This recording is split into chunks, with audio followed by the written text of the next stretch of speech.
Hey, we're in your community today and we're in Amy Cartwright's kitchen. We're talking about healthy habits and we're also talking about labels. They're going to be changing within the next year, right? Yes.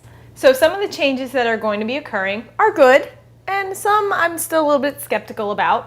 One of the changes that are going to be occurring is the serving size. So they're going to reflect more of what a traditional serving is for people eating it, which again, I don't know if I like that as well, because when I'm educating patients, they feel like the portion that's on there, they can eat. Again, especially if I'm educating for diabetes and they do need to watch their portions, they feel that they can eat that. So if they're going to be increasing, which I would assume that they would be, that could really change a lot as far as calories that people are eating, extra sugars and carbohydrates that people are getting. So for instance, we have here Kashi Goleen cereal, which is a good cereal.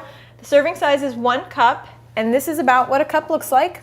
Okay. Again, we talked about, changing the bowls, the plates, using smaller bowls or plates so it looks like you're eating a little bit more. Sure. But all serving sizes on cereals may be a little bit different. It might be 3/4 of a cup. But the interesting thing is that in this cup, there's 170 calories, whereas in a cup of Cheerios, without the milk, there's 100. So that's a big difference in calories. Same amount, a cup? Cup, yes. Okay. It's a big difference in calories if you're watching calories, but it's also can be a big difference in carbohydrates, again, which can affect someone's blood sugar.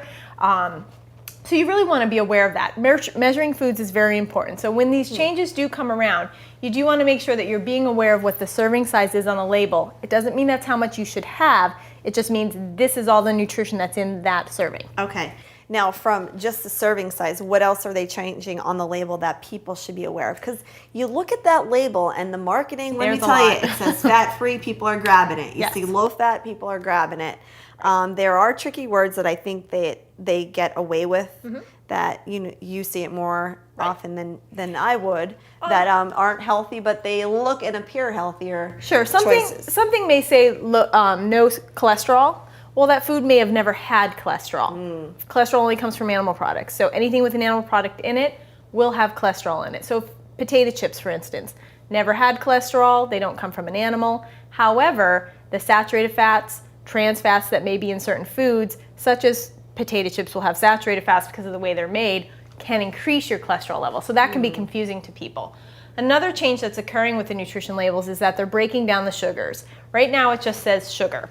There's 9 grams of sugar here. Well, we don't know if that's natural sugar coming from milk or dairy or fruits that have natural sugar, or if it's added sugar, cakes, cookies, table sugar, that type of thing. If you do look at the ingredients, you should be able to kind of break that down in your mind and say, well, it's probably an added sugar. There's no milk or dairy in this yet. There's no fruits in here yet. So they will be breaking down natural and added sugars, which I think will give people more information to choose. If you know something's coming with natural sugar, that's a better choice than something with added sugar. Natural sugar has a lot of great vitamins and minerals coming with it, some fiber if it has fruit. So again, there are some good things to having that. Okay, so more information could also be more confusing for people. What is quickly the number one thing that people should look for when they're choosing foods to eat?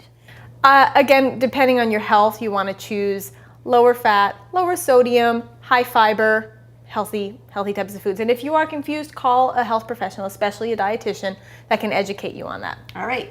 Amy Cartwright joining us, a registered dietitian here in Greater Hazelton on Healthy Habits on FYI.